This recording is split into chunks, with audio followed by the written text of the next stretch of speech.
Now, the first session of the Africa Youth and Governance Convergence here in Accra ended with an overwhelming agreement that the role of youth in achieving a continent beyond aid cannot be overemphasized.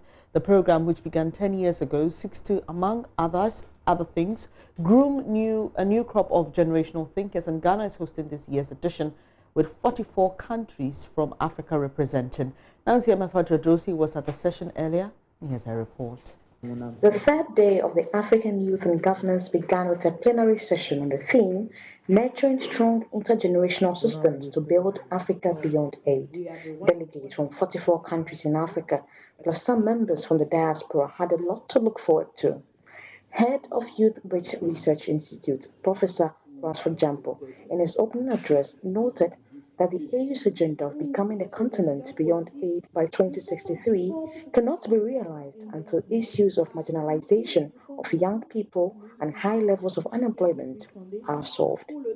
The prolonged marginalization of young people, their low levels of education, their low levels of capacity, and high rates of unemployment among them must be considered as a major source of economic insecurity that can lead to destabilization of any political and social system.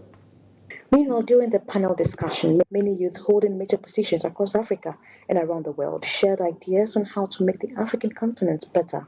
Speaking on the topic, political space in terms of participation and representation, Member of Parliament for Kapiri Mposhe in Zambia, Stanley Kakubo, noted that it was imperative for African countries to take stock of the resources that they possess, convert them into real monies, and only transport materials in their finished products. So it means we're exporting jobs to other countries if we don't add value. We must add value. Nothing leaves Africa unless it is processed. What that will do is that you transform the continent into factories. Then everybody gets a job. Then our countries get a bigger tax base. And the cost of goods becomes lower. Once the liquidity is in our hands, we have to do away with aid. MP for Saboti constituency in Kenya, Caleb Amisi Uyai, asked that Africans take advantage of their population to build human resource in building their economy. So we as African nations, we need to have policy in our government that allows international companies to set up their factories in our country to take advantage of our immense human resource in terms of labor that we possess as African countries.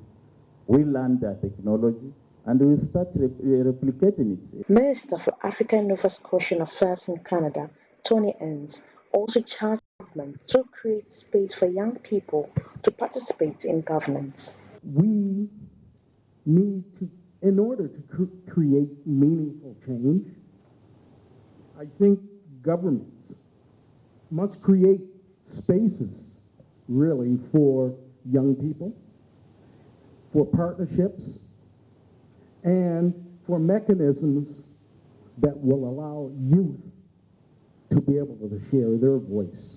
Reverend Anthony Kujo expressed worry over what he says is the failure of politicians to fulfill their promises. He says we can only go beyond aid when we build our knowledge to suit our needs. Other speakers were confident that an inclusion of young people and young women in decision-making was also important in realizing an Africa beyond aid.